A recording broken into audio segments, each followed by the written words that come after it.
Race. Raise 12 million. Heads up. Everybody knew how to play poker actually around that table, except for one, Daniel.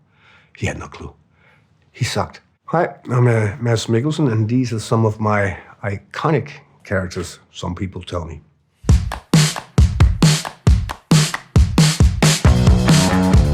Casino Royale.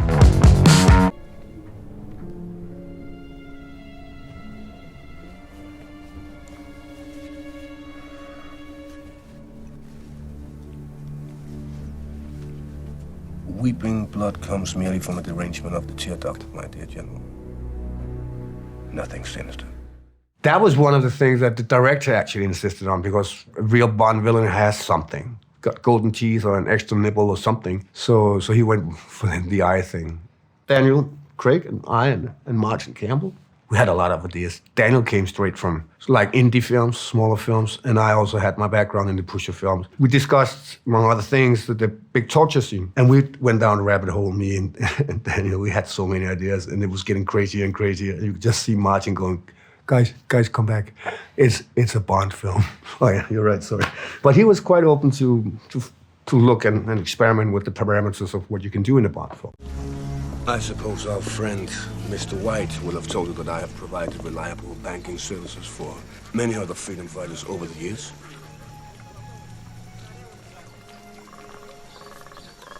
Do you believe in God, Mr. Le Chief? No. I believe in a reasonable rate of return. He's a normal person. He's not taking over the world. He's not one of those guys. He's in it for the money, and if Bond didn't bump into his way, they would never have met. It's not that he's after anyone. So obviously he's vulnerable. There's people above him, people who are used to violence in a different way than he is, and it's a different kind of villain, that's for sure.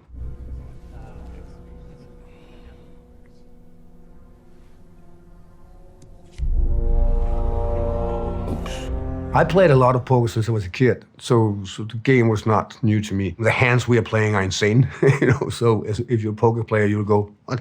We just wanted to make the nature of the betting believable, but the hands obviously had to be easily recognizable for an audience that doesn't play poker, so they were quite crazy hands. But yeah, everybody knew how to play poker actually around that table, except for one, Daniel. He had no clue. He sucked. And it was like, it was the worst thing ever that he, of all people, had to beat me and win all my money. It was like, this is wrong. Well, I got him back with the rope, so that's good. Dr. Strange. For well beyond time, because time is what enslaves us. Time is an insult. Death is an insult. That was like some glam rock from the 70s just coming up there. It looked good. Took forever, dude. We were sitting 3 hours in that chair every morning. We cut it down eventually, but in the beginning it was very elaborate. I think we ended up maybe an hour and 45, but it was still a long time, right? And it was annoying. It was just annoying to be wearing that. But luckily, I wasn't the only one. You can feel a little weird if you're the only one doing it. I had a whole gang of zealots doing the same.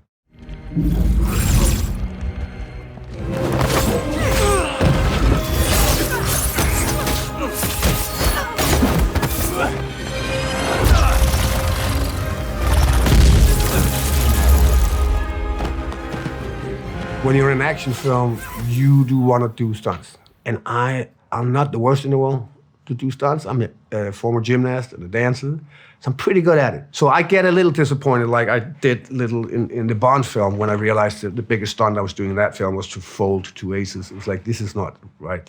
Do they know how good I am at this? Can I get a chopper scene right, So I got fulfilled with flying kung fu and wires and stuff. It was really fun to be part of. Bruce Lee, it was hard. In my generation, it was very hard not to be. When you were like a working class kid, that was him.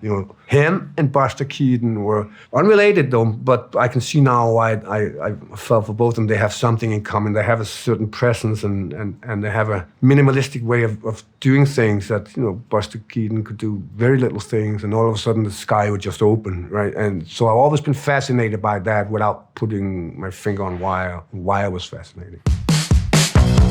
Indiana Jones and the Dial of Destiny. And with this, I will correct them all. You stole it. Then you stole it. Everybody wanted their hands on the brilliant scientists that was working for the Nazis, and everybody was agreeing that they should just shut their eyes and not talk about it. I'm a history buff. I know quite a bit about that part. I also know that it was not only in the States that these things happened. It happened in, obviously in the Soviet Union to a degree, in UK as well. So we did look at a lot of photos of Werner von Braun in particular. And it was interesting to see, that there was a certain dandiness around him. He had a little curve in his hair, cool glasses. And he was just walking around, people and working with Americans as if there was no past. And that's shocking, but it's also interesting to see that with what kind of an ease that they just transformed from that period to the next. Have we met? My memory's a little fuzzy.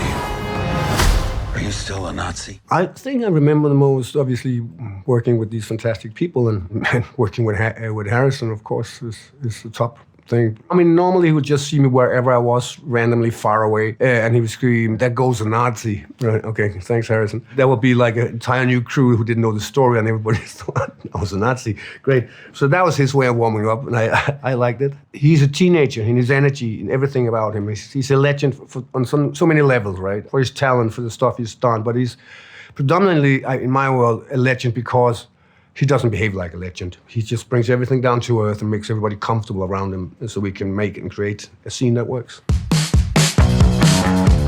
Hannibal. Before we begin, you must all be warned.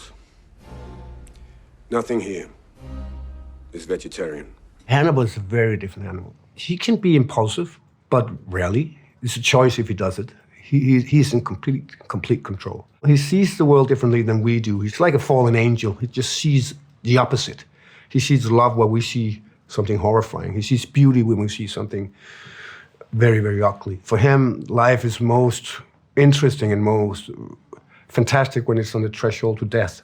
Right in that moment, there's something beautiful happening in his world. So that's obviously a Corey way of thinking, but I don't necessarily have to go down that path. I can just substitute with something else that I find beautiful, something I cherish. And I think that's the best way to approach it, as opposed to go down in a dark alley. Then go down in a beautiful alley. That's what he's doing. He's way too intelligent for anyone. I have no idea how he learned all these languages and how to cook, play the theremin and shoot bow and arrow to perfection, everything. It's like, he's a lifted character, right? And for some reason, he never got rid of his funny accent. He didn't have time for that.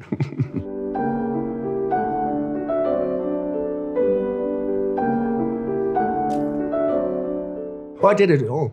Yeah, it's all me doing stuff, flipping and catching an egg there. And so that's a lot of juggling in that, which I'm fairly good at myself.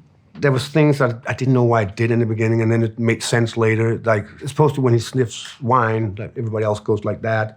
He goes like, just away from him. And that, I think it just did it to be interesting, to be honest. It was just something that's like, that's weird he's doing that, let's just do it for fun. And then you realize it does make sense. His nose is so sensitive. It has to be all the way out here, right?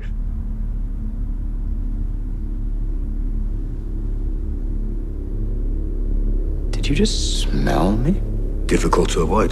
So we didn't want him to be a classical psychopath. If that's the case, then we're going to dive into his past, what happened to him, there was something. And it becomes a banal story about, that could have been solved early on. But we kind of didn't like the idea of understanding his path. We just wanted him to be this, and not a classical psychopath. We want him to be a man with emotions and with empathy, but unlike the other character, the main character of the show, Will Graham, who has no control of his empathy. He's just too much of that.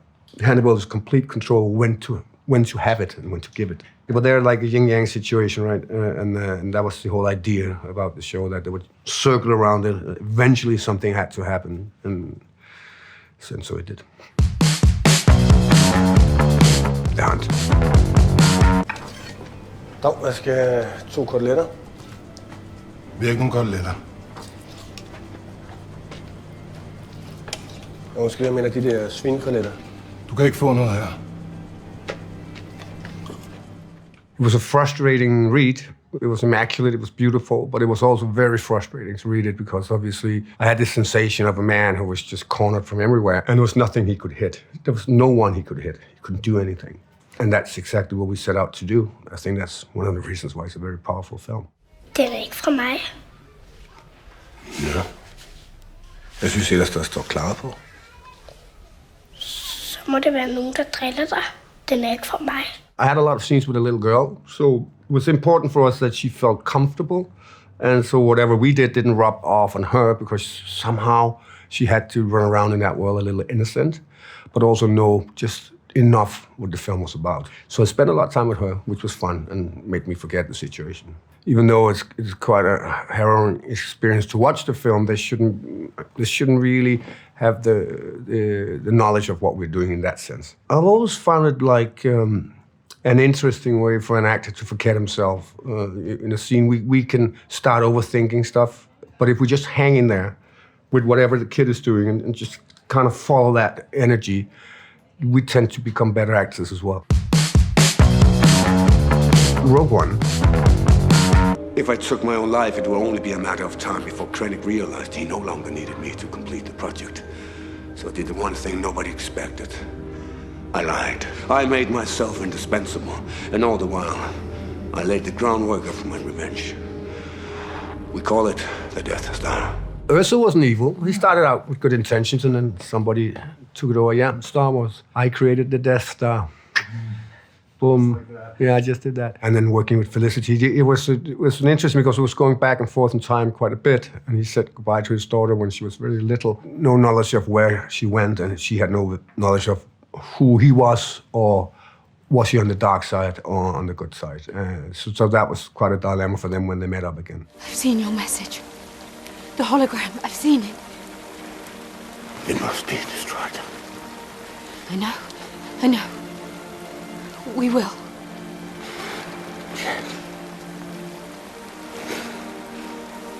Look at you. It becomes very technical when you do it for 3 days in a row because there was so much involved with rain. Very hard to keep your eyes open when the rain is just pouring down. So, I mean, obviously you look at her and you see her for the first time in 20 years, and that's the same moment where you have to say goodbye to her again, which is quite emotional. And then before you get a chance, you're gone. So you try to play the situation. You can't really plan for it, and sometimes it goes in one direction, sometimes in a different. But when you're with a fantastic actress like Felicity, it helps a lot. Another round. Prøv nu at slappe lige lidt af. Altså, det er jo ikke de første mennesker i verdenshistorien, der får lidt alkohol i løbet af dagen, hvis det er det. Nej, det vil jeg. Så Hemingway for eksempel. Han drak hver dag. Indtil klokken 8 om aftenen, og så stoppede han, sådan, så han kunne være helt klar til at skrive næste dag. Jeg synes, det er spændende. Det gør jeg også. It's a film about levels of alcohol intake. Quite early decided we're not gonna drink on set because we do know what it is to be drunk, but we were curious about the levels. Did we have them correct or not, like 0.05, 0.07? What happens? So we did a little boot camp where we tested out the different levels, and we acted out in one specific scene, and we repeated that again and again on different levels, and it was quite clear that after a certain amount, there was no communication with the director anymore. It was just 4 kids talking and nobody listening. Det var... Hvad laver du? Jeg kommer lige der. En krabbe. Okay. Og den fanger jeg en torsk med. And you get freer and freer, and then a little too free, and then back again. So all these things were very important for us to...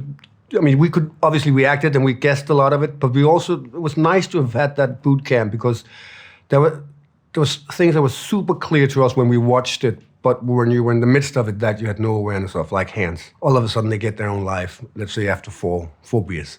All of a sudden they just have their own life and you don't feel it. Death Stranding. Everybody told me that he was the godfather of that universe. He was trying to pitch it to us more than once. And we're both like, I think I got it, but should we just do the scene? And you can take over from there. Because there was so many layers in it. And when he was explaining it, Norm and I just did our best to nod at the right place and say, we got it, let's move on.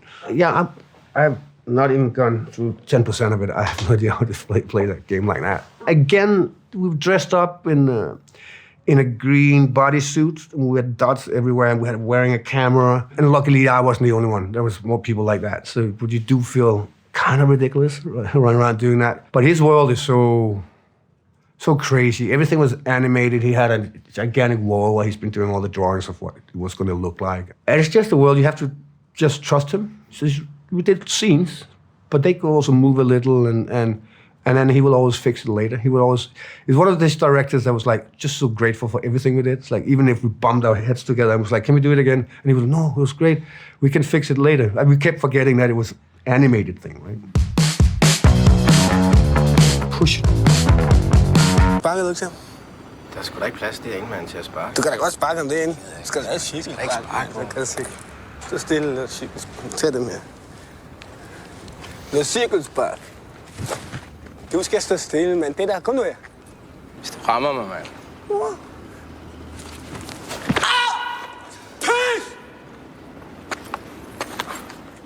Pusher Trilogy is a film about Copenhagen. It's about the underbelly of Copenhagen, where I grew up. And the director did not want any actors in his film. He was one of these guys, was like everything authentic. And the producer said, you got to have at least 2 actors in this one because it's going to be too much of a handful for you. He couldn't find any. And he kept casting. He just didn't like it. There was too much theater in them. And I was in drama school, and somebody said, you should take a look at this guy because nobody understands what he's saying. He's just from that area of Copenhagen, and he mumbles, he's fast, and he liked what he saw. So I got the job. It was very rock and roll, and he deliberately asked us to help giving birth to this film. He knew what the story was about. He wanted to capture it, but he didn't know the universe. He didn't come from there at all. So that was cool for us. So we were 2 actors running around with a lot of criminals, shooting a film that was on a piece of paper. That energy of making films in that specific manner has always kept with me. You can't do it on every single film. That would be a disaster to do it with an Indiana Jones film. But the pureness and the cleanness of it, I think is worth bringing to every film if you can, in one dimension or another. So it's what I grew up with, and I will always cherish it. I think it was just a little rock and rolly, and it's like, that would be fun, that would be cool. Let's put respect in the back of his head. And I don't think I was so super aware that respect was ironic in the sense that there was no respect for this character whatsoever. It was a tricky thing to go back to a character that was so annoying. I mean, he was just very annoying to be around, also for me. There was a part of me that was like, I don't really want to do that, you know. But then shaved your head and you got the tattoo, and it's just like, I like him. He's such an idiot. Let's go. Valhalla Rising.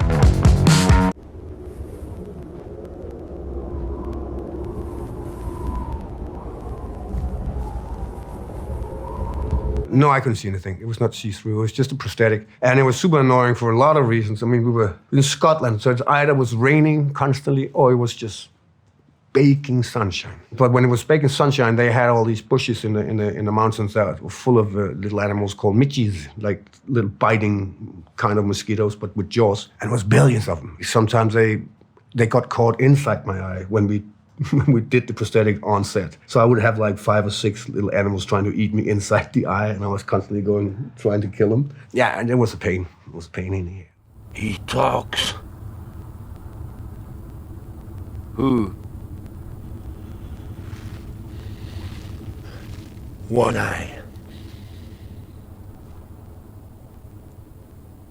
What's he saying? That was again one of these things where it's hard because he was like in between a real person or he was like kind of a myth. We realized really fast that little normal things that people do, scratch themselves or fast movement reacting to something, that we couldn't really, because we lost something interesting about the character. So we actually reshot the first 2 days when we realized that. So we went for like, and this is going to sound pretentious because I never do this normally, but we did go for an animal this time. We did go for a big gorilla in a cave that doesn't move like that. It's just basically he knows it's happening, and when he moves his head, it is very slow. And that we played around with a little, but we took away all the little fiddly things that normal people do.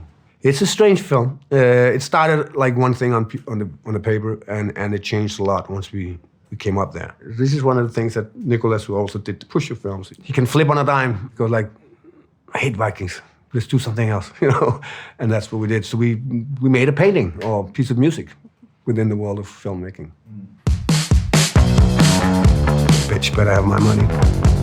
I was there for 2 days. I think that's the only time I ever shot in America. All the American films I've done have been shot in Europe. So thanks, Rihanna. I finally got to shoot in America. I don't know how it landed. She must have seen, I never asked her, she must have seen something I've done. I believe of something Danish, actually. She called my agent and it's like, do you want to be in a Rihanna film? And I was like, yeah, all respect to Rihanna. I'm not big in music, so I was like, I kind of could place her. And then I heard some music, oh yeah, she's cool. My son, for the first time, I think, was impressed with what I do. He wanted to come with me on set, and he's like, young teenager, I don't think so. And she was so sweet, and she's so good. And it became a really crazy video. I didn't like the pusher things in the sense that there was a story. I think we shot 10% of that story because it went in all kind of crazy directions all of a sudden. So it became more like an idea of this as opposed to a solid, clean story. And so it was very visual. But yeah, I'm pretty proud of being her bitch. That's fine.